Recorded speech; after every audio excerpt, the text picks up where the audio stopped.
Hey, what's up guys, Brad here. So yesterday I did my leak video covering the Blazing Rose main box, and I said we'd do a video this weekend talking about some of the less known cards, the rares and normals that might see some play in Duel Links and I think are quite interesting and quite good. So we're here with about 8 or so, I think it's like 8 or 9 cards in total, and should be a fun discussion. There's a ton of cards that will be good in the future, and some are going to be decent right now that might not seem so obviously good.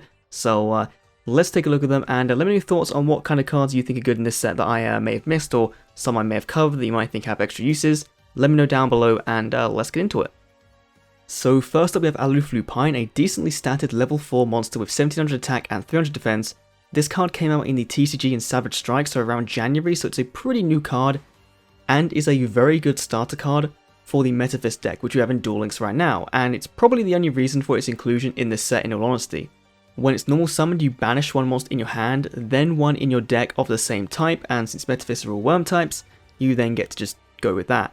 This will set up 2 METAPHYS monsters in your banish zone to interact with each other on the next standby phase, which is what the deck really wants. The combo Konami recommends on their own site is by banishing both Tyrant Dragon and METAPHYS, so that on the next standby phase, you get to search out Daedalus with METAPHYS' effect, then special summon it with Tyrant Dragon, and then banish any special summon monsters on the field. Now, this of course only really works if, say, your opponent went first because they had to set up their big board, and then, you know, you'd play your monsters and you'd banish it on their starting standby phase. So on their standby phase of the third turn, then that's when things would kind of backfire in their face basically. So METAPHYS currently feel like a going second deck because you do need your opponent to kind of establish a board to get the full benefit off of, say, Daedalus, or even off of METAPHYS if you decide to special summon that, because they're going to be banishing all set spell and trap cards on the field. So they're pretty cool, and ALOOF Lupine kind of gets that combo rolling. Keeping with the theme of summoning out METAPHYS monsters, we have METAPHYS Factor, another spell card. It's a field spell for the deck that single-handedly gets around the fact that METAPHYS, the majority of those monsters, are level 5 or higher, by allowing you to normal summon one of them a turn without tributing, but they are banished during the end phase, so you get to keep them on board to be a nice big beater, but then during the end phase they then get banished, and of course that then triggers their effects. So during the standby phase of your opponent's turn, that's when things then go live again, and you keep this cycle going of every turn kind of banishing, getting an effect off, and then hopefully re-establishing your board with a special summon, or blowing up some of your opponent's resources. So it's really, really good, and the field spell keeps your METAPHYS' effects from being responded to, and it's just another way, along with Ace and METAPHYS, to get their effects rolling if you're having a rather slow start to the duel and didn't open Lupine, for example. Next up we have Share the Pain, a very classic card, pretty much a 2-for-1 removal. It's a -1 in card advantage basically. Tribute one monster you control and force your opponent to do the same. It's non-targeting, non-destroying removal, which can be really powerful in some very niche strategies. There's a few examples here. Basically, if you tribute a Sangan, you then get to search a monster as well as, you know, get rid of one of your opponent's monsters. So if you're playing Exodia, you know, get your piece of Exodia out. If you tribute a Rose Lover, you can then special summon a plant from your deck, which, given the plant theme of this box, gives us a lot of new options to go into, so that's not bad either. Or you could tribute a Lava Golem your opponent used on you, which in the current metagame is quite likely to happen because people are playing Lava Golem in pretty much everything, and it's kind of their fault if they put a monster on the board after summoning Lava Golem. They're kind of they're screaming for their monster to either be econ taked or to be tributed with Share the Pain. Next up is World Legacy Clash, another spell card, and I kind of wrote this one off in my initial leak video, but on second thought it's actually pretty good. It's a quick play spell that lets you banish a monster you control into the end phase to reduce the attack or defense of an opponent's monster by the original amount of your monster. Now, when I first read this card, I thought it might be a good target for METAPHYS monsters because it banishes, but it definitely isn't good for them because they won't get their effects off because they'll be back on the field by the time the end of the turn comes up.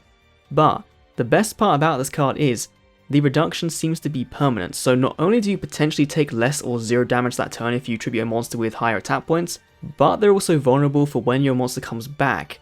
Plus, if in the unlucky scenario that the monster you tributed was, say, Wall of Deed or had a attack point reduction, when it comes back, it will be back at full power, so it's a way to reset your monster, gain it on board, and gain a bit of an advantage as well. So World Legacy Clash, I think, could be a nice little tech choice, and it's going to see quite a bit of play, especially for the budget option, because it is a rare card, so not too hard for people to actually obtain.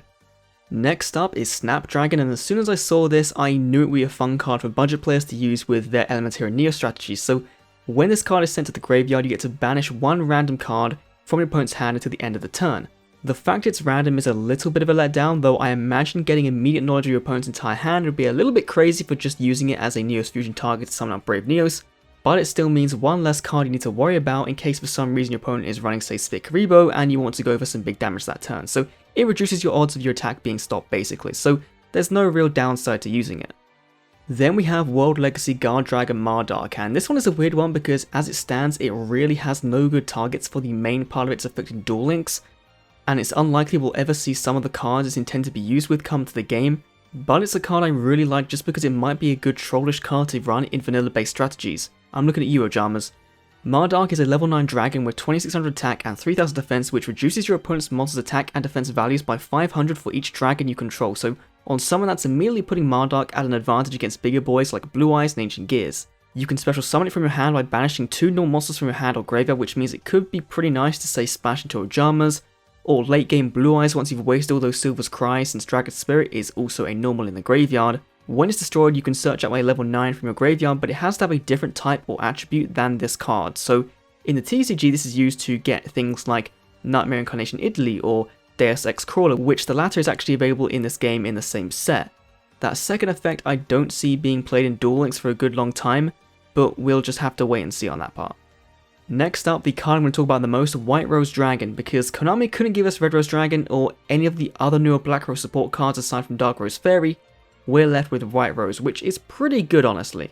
Upon being normal summoned, you can special summon a Rose Dragon from your hand or graveyard, so it's either Blue Rose Dragon or Black Rose Dragon, assuming it's in the graveyard and was successfully synchro summoned to get there.